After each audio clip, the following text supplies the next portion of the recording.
de grabar.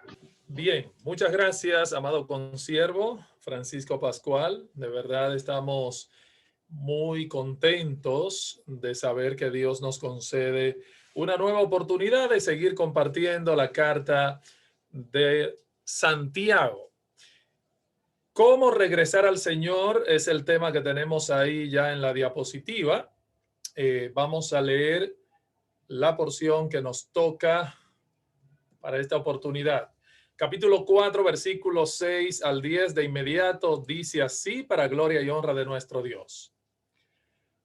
Pero Él da mayor gracia, por esto dice, Dios resiste a los soberbios y da gracia a los humildes.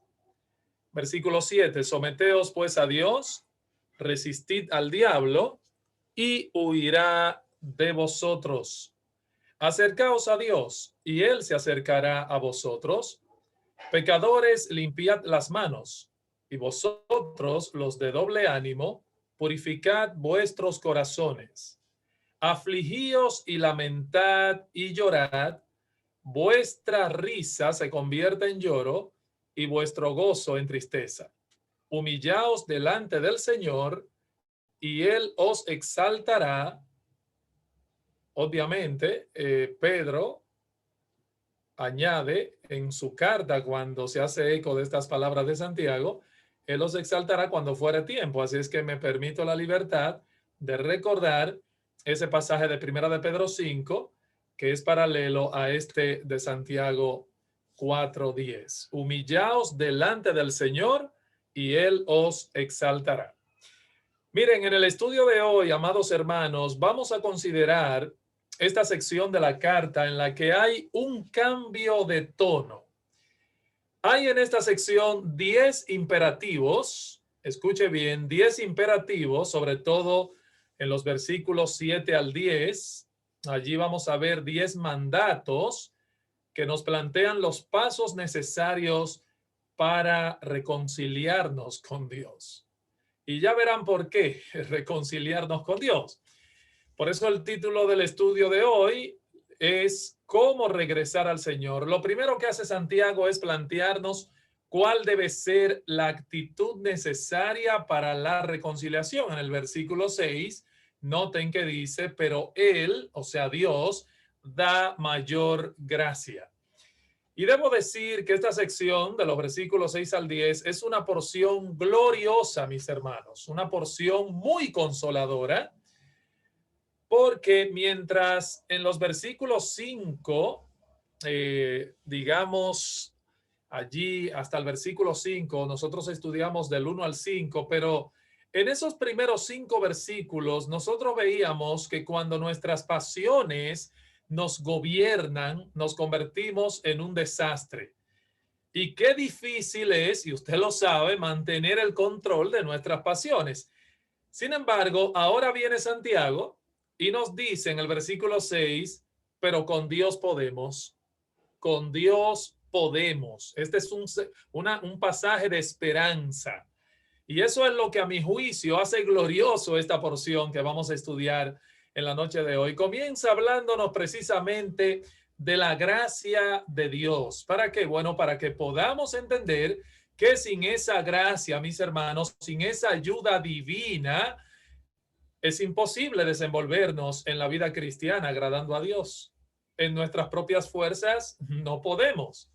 De hecho, quiero que observen que esta sección de los versículos 6 al 10 comienza y termina hablándonos de la gracia de Dios. O sea, esto es como los soportes de un librero. Comienza y termina hablándonos de esa gracia que tú y yo necesitamos. En el versículo 6 dice, Él da mayor gracia. Por esto dice Dios, resiste a los soberbios y da gracia a los humildes. Y en el versículo 10, noten, dice, humillaos delante del Señor y Él os exaltará. Eso es gracia. Así que el pasaje de hoy nos presenta cuál debe ser la actitud y cuáles son los pasos necesarios para la reconciliación con Dios. Tristemente, la tendencia natural de nuestro corazón es irse tras las cosas del mundo. Nuestro corazón se identifica muchas veces con la mundanalidad. Eso es infidelidad a Dios. Y ya Santiago lo enseñó en la semana pasada cuando estudiamos esa porción.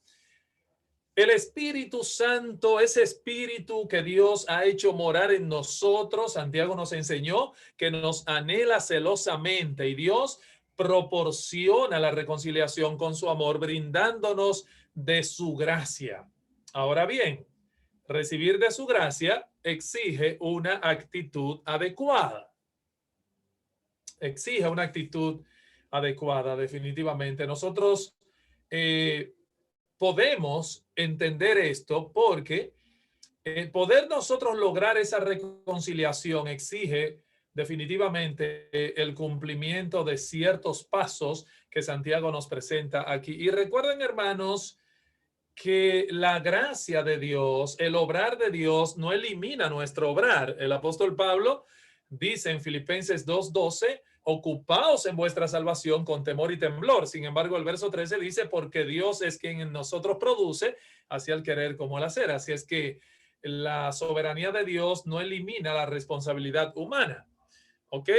El obrar de Dios no elimina nuestro obrar. Así es que poder nosotros lograr esa cercanía de la que Santiago nos hablará en esta noche exige el cumplimiento de ciertos pasos. Así es que comencemos viendo el primero en el versículo 6. Permítame mostrarlo aquí en pantalla, versículo 6. ¿Cuál es el primer paso? Bueno, el primer paso necesario, la actitud necesaria para la reconciliación es la siguiente. Dice, pero Él da mayor gracia. Versículo 6, por esto dice, Dios resiste a los soberbios y da gracia a los humildes. Una pregunta, hermano, les voy a hacer. Yo no sé si a ustedes le llamó la atención, pero a mí me llama la atención aquí la mención que hace Santiago de la gracia. O sea, ¿por qué la mención de la gracia aquí? ¿Por qué ese cambio de tono?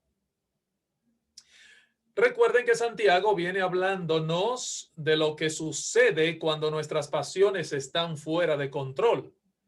Hay problemas interpersonales. Nuestra vida de oración es afectada, como aprendimos la semana pasada, y procuramos satisfacer nuestros deseos procurando la amistad del mundo.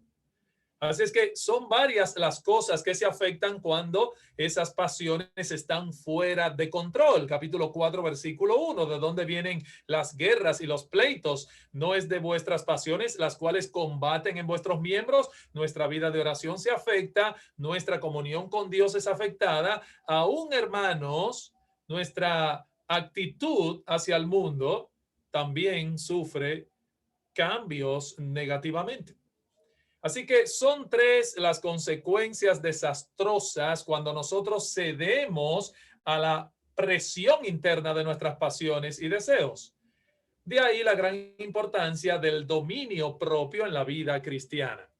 Yo creo que sin el dominio propio, hermano, las pasiones están de su cuenta. Pero yo creo que esta batalla contra nuestras pasiones, esta batalla contra el mundo, no podemos librarla solos. No podemos solos. Necesitamos de la gracia de Dios, necesitamos a Dios y necesitamos depender de Él. Así que pretender vivir la vida cristiana sin la ayuda de Dios es una ilusión. Es imposible, hermano, imposible pretender vivir sin su ayuda la vida cristiana, sin la ayuda de Dios. Ahora, ¿cuál es la bendición aquí? La bendición es que la gracia que Él nos da es más grande que la demanda de fidelidad que impone sobre nosotros. Hermano, eso es una bendición. Repito, hermanos, la gracia que Él nos da es más grande que la demanda de fidelidad que impone sobre los suyos. Porque la demanda es grande, es cierto, pero su gracia es mayor. su gracia es mayor. Gloria a Él, hermanos. Su gracia nos ayuda en todas nuestras deficiencias. En nuestras propias fuerzas somos débiles, muy débiles, pero en Cristo, hermanos, nosotros lo podemos. Así es que esa gracia opera en los creyentes, ese deseo, esa capacidad de rendirse por entero ante el amor de Dios para servirle de todo corazón. Eso solamente es posible gracias a su gracia. Hermanos, ¿ven por qué no tenemos excusas? No tenemos excusas. Si caemos, la culpa es nuestra, no de Dios. Y Santiago en el capítulo 1, versículo 13, trató ese asunto cuando nos decía que si alguno es tentado, que no diga que es tentado de parte de Dios, porque Dios no puede ser tentado por el mal, ni él tienta a nadie, sino que cada uno es tentado cuando de su propia concupiscencia es atraído y seducido. Y me gusta un pasaje, lo voy a presentar aquí en pantalla, que está en Primera de Corintios capítulo 10, versículo 13, que también sustenta este argumento de que si caemos, la culpa es nuestra, no de Dios. Dice allí, no os ha sobrevenido ninguna tentación que no sea humana, dice el apóstol Pablo, pero fiel es Dios que no nos dejará ser tentados más de lo que podemos resistir, sino que el mismo Dios dará también juntamente con la tentación la salida para que podamos soportar. Hermanos, podemos rechazar las ofertas del mundo, podemos decidir no tomar el molde de este mundo, porque los recursos del Señor son inagotables y están a nuestra disposición, hermanos. No hay razón para tener ese maridaje con el mundo, no lo hay. Por eso dice Santiago, oh almas adúlteras, ¿no sabéis que la amistad con el mundo es enemistad contra Dios? Pero eso pasa cuando nuestras pasiones están fuera de control.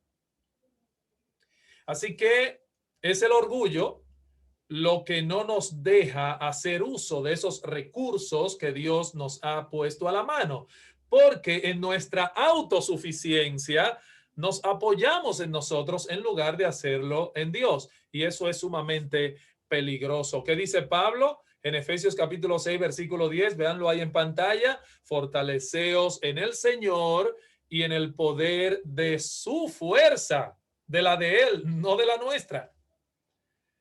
De manera que el orgullo nos lleva a sentirnos cómodos y tranquilos con un falso sentido de autosuficiencia. Sin embargo, la humildad nos hace vivir confiados. La humildad nos hace vivir no solamente confiados, sino también tranquilos en la suficiencia del Señor. La humildad, hermanos, es la actitud necesaria para que haya una verdadera reconciliación con Dios, una vuelta sincera del amor al mundo al amor a Dios. Y solamente el humilde tendrá esa actitud de recibir esa gracia de Dios para su restauración. Solo el humilde se dolerá. Escúcheme bien, solamente el que es humilde se dolerá de corazón por sus infidelidades cuando examine bien de cerca los laberintos de su corazón, y solamente el humilde es quien experimentará un espíritu contrito, como destaca en los versículos siguientes que vamos a estudiar a continuación. Así es que voy a presentarles aquí en pantalla cuáles son esos pasos necesarios para la reconciliación. Muy bien, vamos a ver cuáles son esos pasos. Ustedes lo pueden ver ahí en pantalla. De los versículos 7 al 10 se mencionan esos imperativos.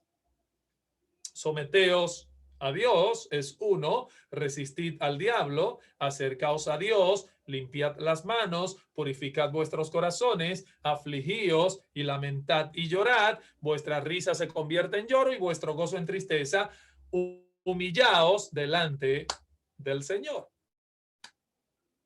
Obviamente, cada uno de esos pasos yo quiero que lo veamos a continuación para poder exprimir esta porción tan gloriosa que estudiamos esta noche. Ok, el primer paso para la reconciliación es la sumisión. Déjame presentártelo ahora aparte aquí. Paso número 1, versículo 7. Sumisión. ¿Qué dice el texto?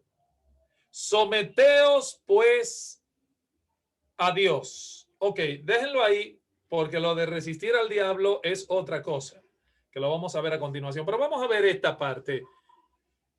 Primer paso para lograr esa reconciliación, esa cercanía más íntima con Dios es sumisión. El texto dice, someteos pues a Dios. Él da mayor gracia. Él ha dispuesto todo un arsenal de la gracia divina para que nosotros hagamos uso de esos recursos. Son abundantes. Y lo primero es sumisión.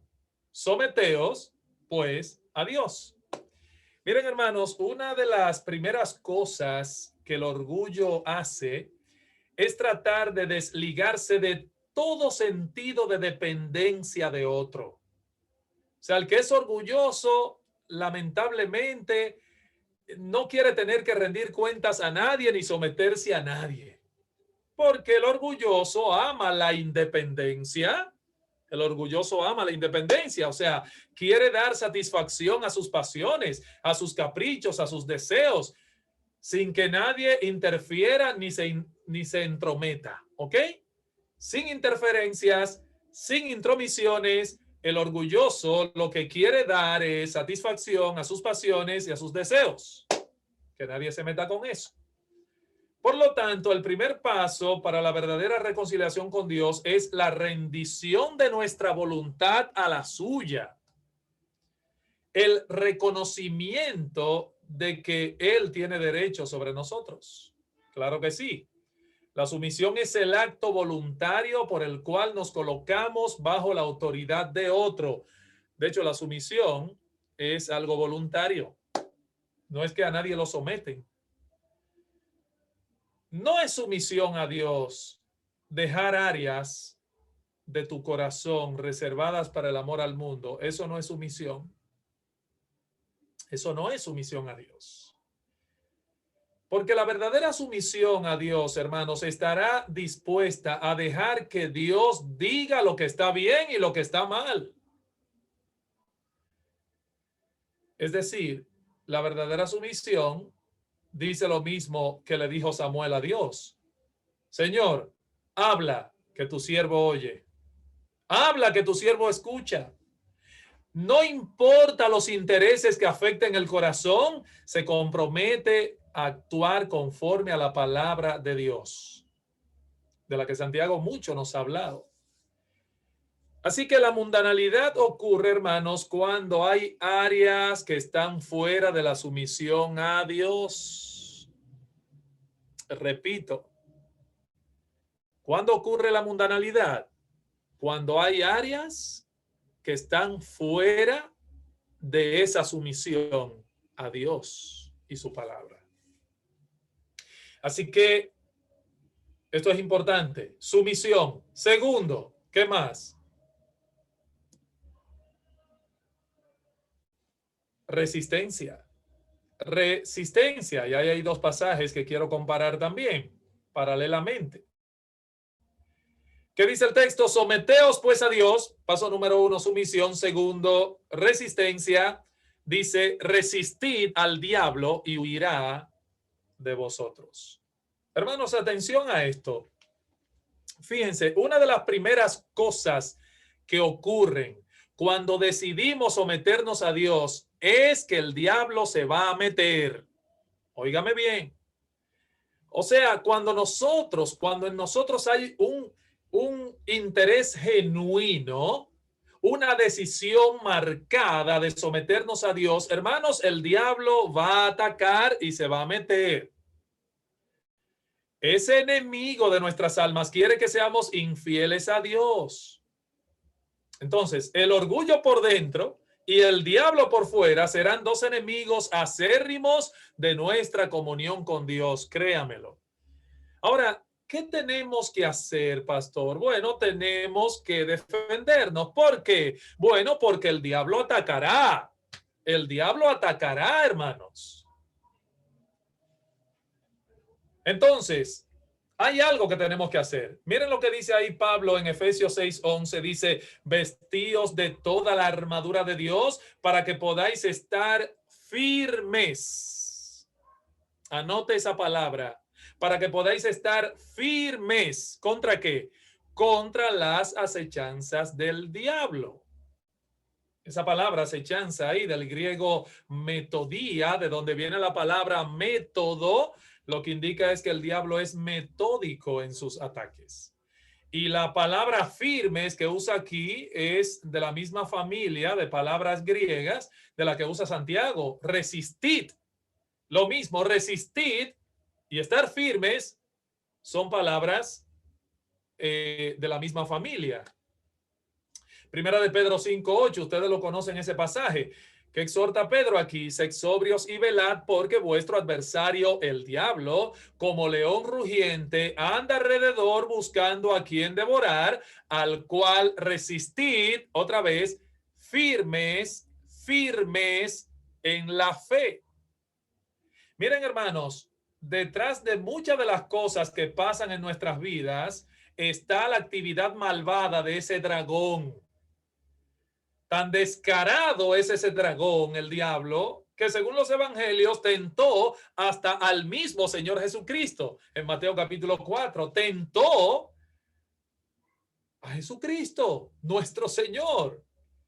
¡Qué villano!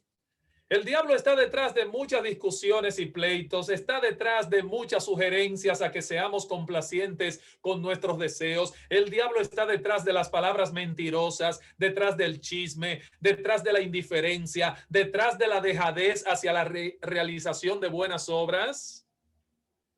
Es que él sabe cuándo estamos cansados y nos lo recuerda. No, hombre, tú estás cansado, ¿para qué tú vas para la iglesia hoy? No, hombre, no vaya, no escuche el estudio hoy, tú estás cansado. Un día no es nada. Bueno, según Cristo, hermanos, uno de los momentos en que el diablo está más activo, ¿saben cuál es? Uno de los momentos en que Satanás está más activo es mientras se predica su palabra. ¿Saben con qué fin él lo hace? Con el fin de arrebatarla del corazón de los oyentes.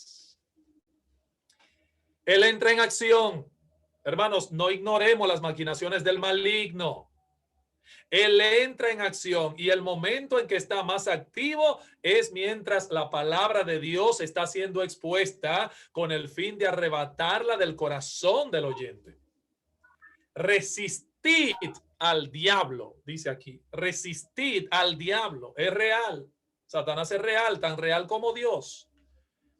Miren, hermanos, nosotros no estamos obligados a seguir las sugerencias del tentador, no. Yo creo que ceder ante la tentación no es una realidad ineludible. Podemos tener victoria, podemos tener victoria.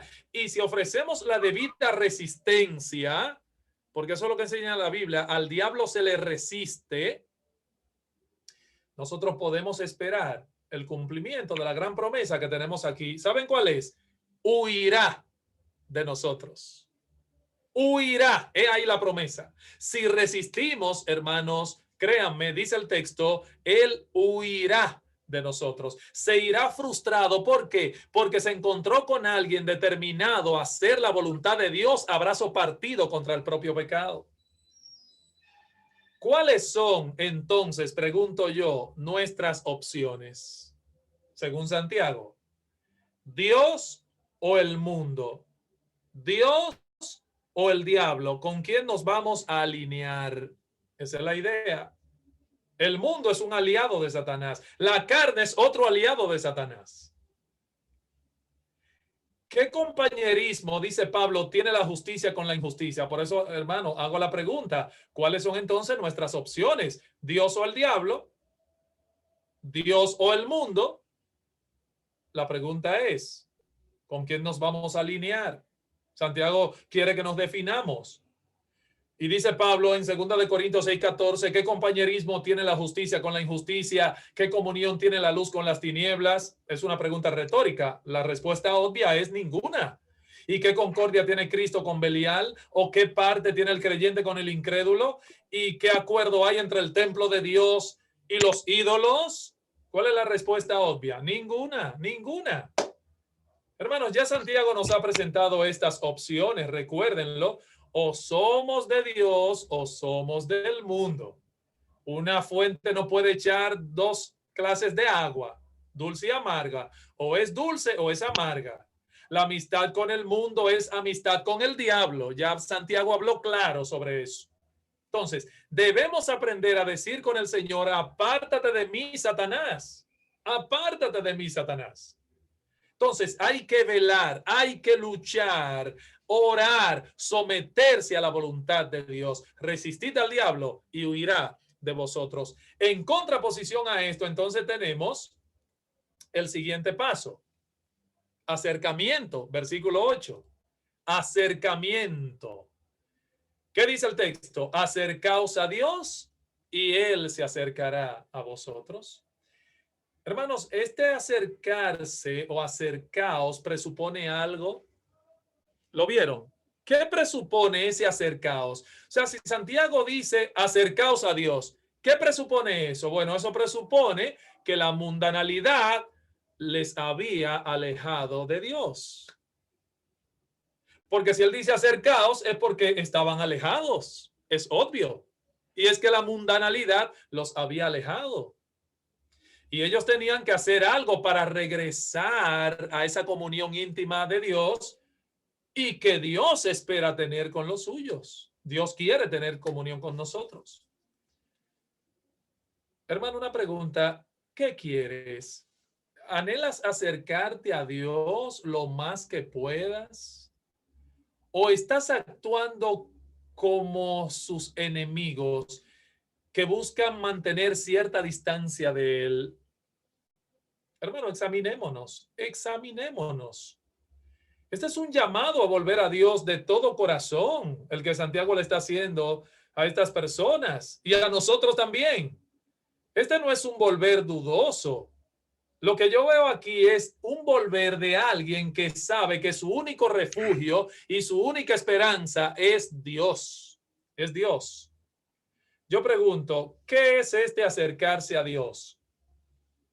Bueno, yo creo que hay dos maneras en que nos acercamos de manera directa a Dios, a través de su palabra y por medio de la oración. A través de su palabra y por medio de la oración. ¿Cómo así, pastor? Bueno, porque por medio de la palabra de Dios, nosotros recibimos su amor, vemos todo lo que ha hecho por nosotros y lo que está haciendo y lo que hará también por nosotros. En su palabra vemos eso claramente y la oración es el deseo del alma de ir a Dios, porque recuerden que la oración es un sentido de dependencia en Dios. Entonces, ¿cómo actúa Dios? Pregunto yo. Bueno, el Señor no nos va a buscar alándonos por los cabellos. No, el Señor no forza. Recuerden que el padre de la parábola del hijo pródigo lo dejó ir. Dame la parte, padre de la... Vete. No lo fue a buscar. No. Pero una vez el hijo se acercó, el padre corrió a recibirle. ¿Verdad que sí? Hermano, nos recibe con los brazos abiertos, nos recibe con su perdón, pero nos manda a acercarnos voluntariamente a Él. Observen la promesa otra vez. Acercaos a Dios y Él se acercará a vosotros. ¿Lo vieron? Si resistimos al diablo, Él huirá de nosotros. Si nos acercamos a Dios, Él se acercará a nosotros. Qué maravilla, hermano, qué belleza. Resistimos al diablo, Él huye de nosotros. Nos acercamos a Dios, Él se acerca a nosotros. Alguien lo expresó diciendo lo siguiente: hay dos cosas que el cristiano tiene que cultivar en su visión: las espaldas del diablo y el rostro de Dios. Esas dos cosas. Las espaldas del diablo y el rostro de Dios. Oye lo que dice la Biblia en el Salmo 145, verso 18. Dice, cercano está Jehová a todos los que le invocan, a todos los que le invocan de veras. A todos los que le invocan de veras, no fingidamente. A los que le invocan de veras. Este pueblo de labios me honra, pero su corazón está lejos de mí.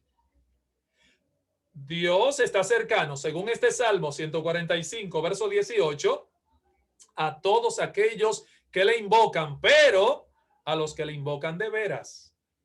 Y una promesa preciosa que hay en Jeremías 29:13 que dice, y me buscaréis y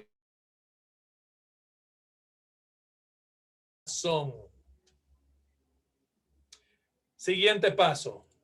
Vamos a seguir avanzando. Siguiente paso, purificación, versículo 8, la segunda parte de Santiago. Dice, pecadores, limpiad las manos y vosotros los de doble ánimo, purificad vuestros corazones. Miren, hermanos, nunca olviden que el mundo tiene sucio y nos ensuciamos. El mundo tiene sucio y nos ensuciamos. Eso lo enseñó Santiago en el 1:27. La religión purísima delante de Dios es esta, guardarse sin mancha del mundo. Lo que implica que el mundo mancha, el mundo ensucia. El mundo tiene sucio y nos ensuciamos. Nos ensuciamos muchas veces. Entonces, si la mundanalidad ha entrado, por ejemplo, en cualquiera de sus múltiples formas en nuestro corazón, entonces tenemos que limpiarnos y purificarnos. Porque quedarnos sucios no queda sin consecuencias.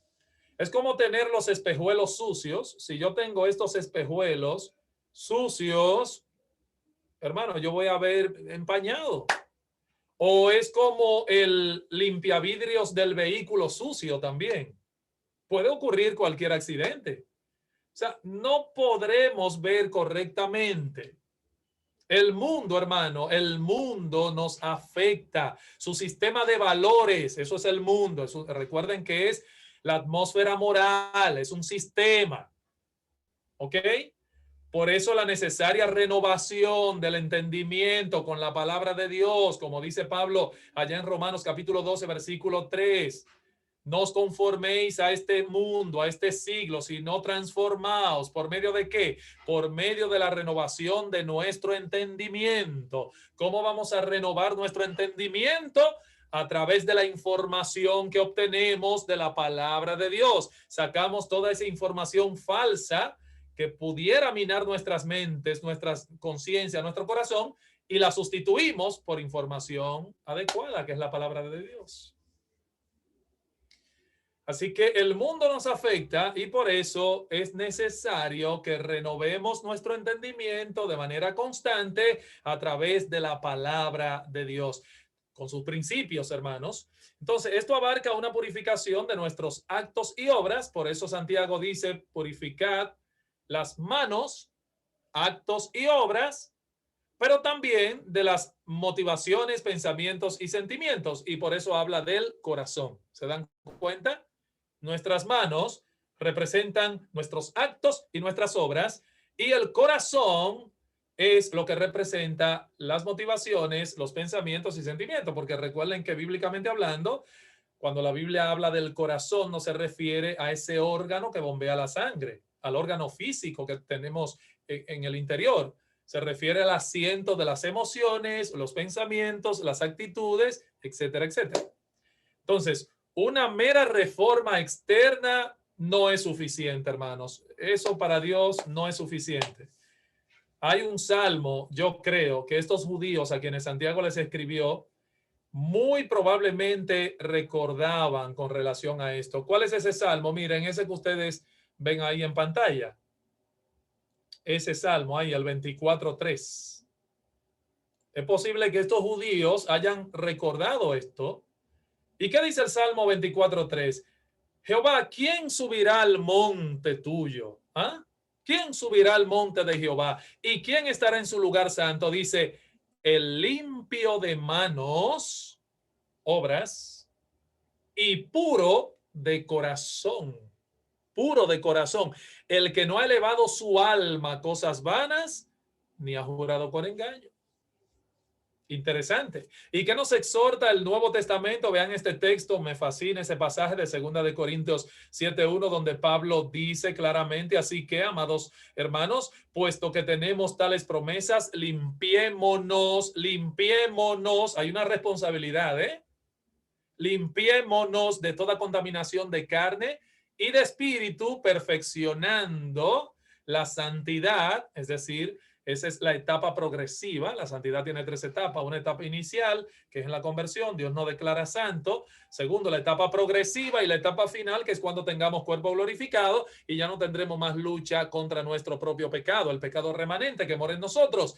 Dice Pablo, tenemos que perfeccionar progresivamente. Estamos en ese proceso ahora mismo, camino hacia la Canaán celestial. En ese proceso de santificación vamos limpiándonos de toda contaminación de carne, de espíritu, perfeccionando la santidad en el temor de Dios. Ahora, yo quiero que noten algo, ¿verdad? Cambiando un poquito ahí de tema. ¿Cómo Santiago se refiere en el pasaje a estas personas? Él se refiere a ellos como gente de doble ánimo. ¿Qué dice el texto? Y vosotros los de doble ánimo. Y vosotros los de doble ánimo. Ese término es interesante porque denota inestabilidad y vacilación de carácter. Miren, hermanos, Dios abomina ese tipo de ambivalencia. Dios lo abomina y lo condena en su palabra, el ser de doble ánimo. El ser de doble ánimo. ¿Qué era lo que estaba pasando con estas personas? Bueno, que sus corazones estaban divididos. Estaban divididos. Ellos querían identificarse con el mundo y querían identificarse con Dios al mismo tiempo, y eso es imposible. No se puede. Ninguno puede servir a dos señores, porque aborrece a uno y ama al otro, o viceversa. No se puede. El amor al mundo es incompatible con el amor a Dios. Eso lo aprendimos la semana pasada. Así que personas de doble ánimo, lamentablemente, Santiago dice, ustedes no deben vivir de esa manera. No puede haber esa inestabilidad, esa vacilación de carácter. ¿Qué eres? Porque tú no puedes servir a dos señores. Ustedes recuerdan, hermanos, la ambivalencia del pueblo de Israel, esa ambivalencia que mostró el pueblo de Israel. El profeta Elías los tuvo que confrontar cuando les dijo esto. Mírenlo, se lo puse ahí en pantalla. Primero de Reyes 18:21. ¿Qué le dijo Elías a este pueblo? ¿Hasta cuándo claudicaréis entre dos pensamientos? Si Jehová es Dios, seguidle, y si Baal, bueno, váyanse en pos de él. Tú no puedes tener un pie en el mundo y un pie en el evangelio. O sea, ¿hasta cuándo claudicaréis entre dos pensamientos? Hermanos, es indispensable que hagamos el propósito de tener motivaciones puras en el corazón. Dios pesa los corazones, dice el libro de Proverbios. Pero hay otro paso importantísimo, y es el paso del, mírenlo aquí en pantalla, hago el cambio, arrepentimiento. Ese es el siguiente paso, versículo 9. Afligíos y lamentad y llorad. Vuestra risa se convierta en lloro y vuestro gozo en tristeza. Diría alguien, wow, pastor, pero qué mandamiento más sobrio ese que Santiago está dando. Qué fuerte está haciendo Santiago ahí. Afligíos, lamentad, llorad, que tu risa se convierta en lloro y tu gozo en tristeza. Qué sombrío, Santiago, qué pesimista. No, mis hermanos, Santiago no está diciendo aquí que la risa y el gozo no deban tener lugar en la vida cristiana, no, no. Dice Proverbios 17:22 que el corazón alegre constituye buen remedio, mas el de espíritu triste seca los huesos. Hay lugar para la alegría, hay lugar para el gozo, hay lugar para la risa, claro que sí. Este versículo no nos está haciendo un llamado a vivir una vida miserable, aburrida, no, bajo ninguna circunstancia. Hay algunos que ven en el hecho de que el Nuevo Testamento no presenta a Cristo riéndose como un modelo para no reír. Bueno, la Biblia no dice en ninguna parte que Jesús se rió. Sí que lloró. Pero hermano, yo pregunto, ¿acaso es eso un modelo que nosotros debamos imitar para no reírnos? Porque la Biblia no registra en ningún texto a Cristo riéndose. No, mis hermanos, es sencillamente un argumento de silencio lo que hay ahí. Sencillamente. O sea, no podemos llegar a esa conclusión porque, hermanos, estaríamos imitando a gente que anda por ahí por las redes hablando muchísimas cosas incoherentes y antibíblicas. Así que el hecho de que la Biblia no presente a Jesús riéndose es un argumento de silencio, sencillamente. Se registra en la vida del gran predicador Spurgeon, y esto me llamó la atención, esta anécdota que encontré, que Spurgeon en ocasiones hacía un alto para darle gracias a Dios por la risa. O sea, estaba predicando y hacía un alto y decía, vamos a darle gracias a Dios por la risa. Gloria al Señor por esto, hermano. Qué buena es la risa y reír y poder gozarse, ¿no? Sin embargo, habiendo aclarado esto, atención, mucha atención, tenemos que admitir, amados hermanos, tenemos que admitir que el hombre ha llevado las cosas a otro extremo. El hombre solo quiere algarabía, algarabía, vivir la vida loca, algarabía, gozo, gozo, gozo, un pare allí, un pare allá, una fiesta aquí, una fiesta por allá. O sea, se ha perdido la seriedad en las cosas verdaderamente trascendentes. Se ha perdido eso.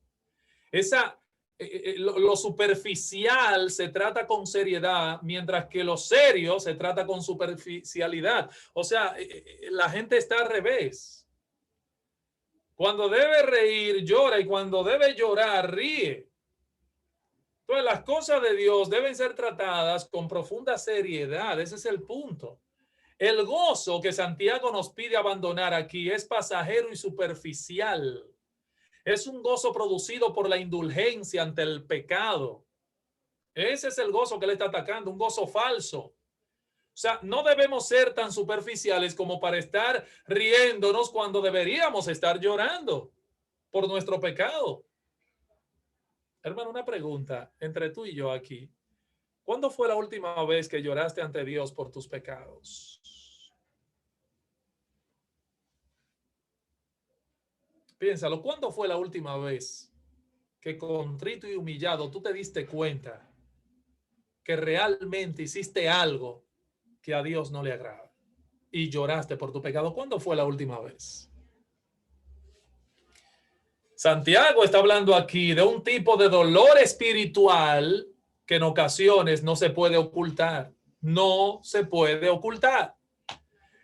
Este afligíos implica que el pecado debe ser sentido como algo pesado. Usted ve como Pablo dijo allá en Romanos 7:24, miserable de mí, ¿quién me librará de este cuerpo de muerte? Una exclamación. Aunque después dijo, gracias doy a Dios por Jesucristo. Amén, amén. Pero miserable de mí. Hermanos, al verdadero gozo le preceden las lágrimas del arrepentimiento. Hay una tristeza que es según Dios. Mírenlo ahí, se lo presenté en la pantalla. En 2 Corintios 7:10, ¿qué dice Pablo? Porque la tristeza que es según Dios produce ¿qué cosa? Arrepentimiento para salvación. De que no hay que arrepentirse. Esa es la tristeza según Dios, produce arrepentimiento. Pero la tristeza del mundo produce muerte. Produce muerte. Me gusta lo que dice Cristo en el Sermón del Monte. Véanlo ahí. Mateo 5:4. Dichosos, felices, macarios, en griego, bienaventurados los que lloran, porque ellos recibirán consolación.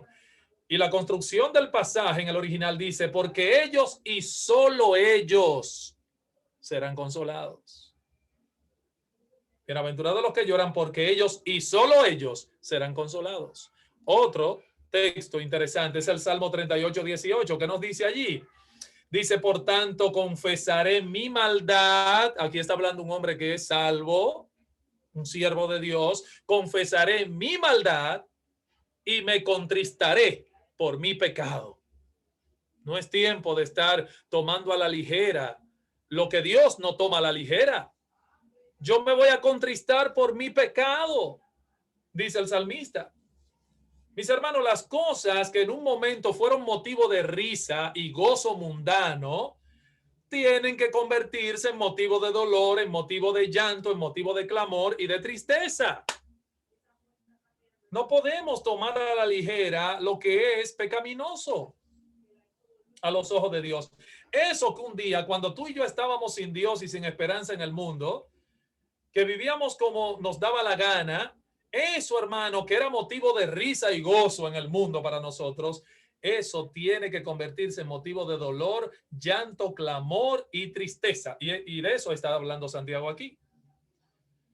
Las infidelidades hacia Dios por causa del amor al mundo no es asunto ligero.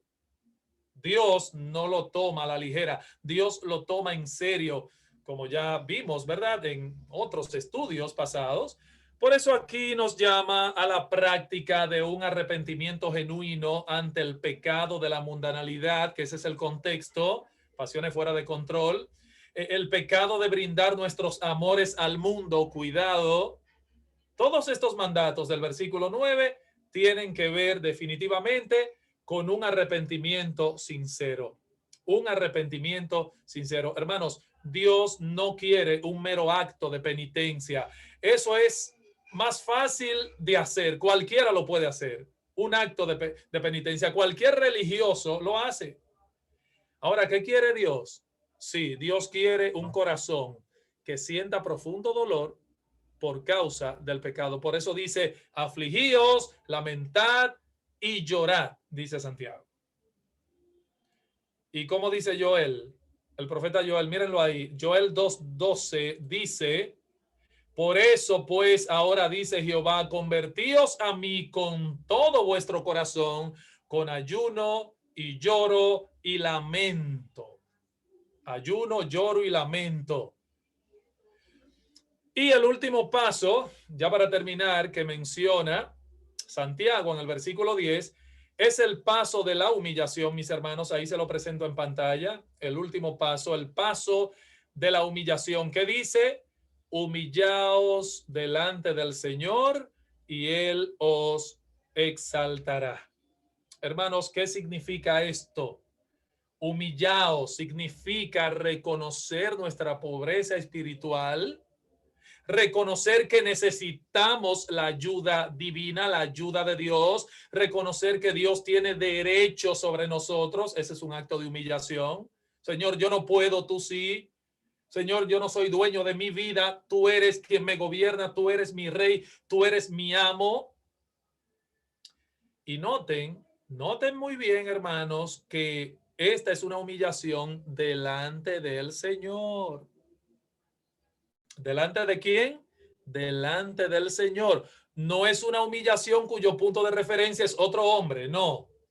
El punto de referencia aquí es Dios. Es Dios. Y eso es algo que ocurre entre tú y Dios.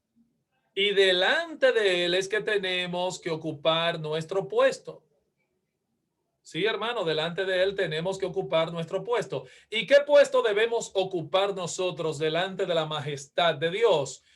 Yo voy a responder esa pregunta citando eso que ustedes ven ahí, donde paso el puntero del mouse.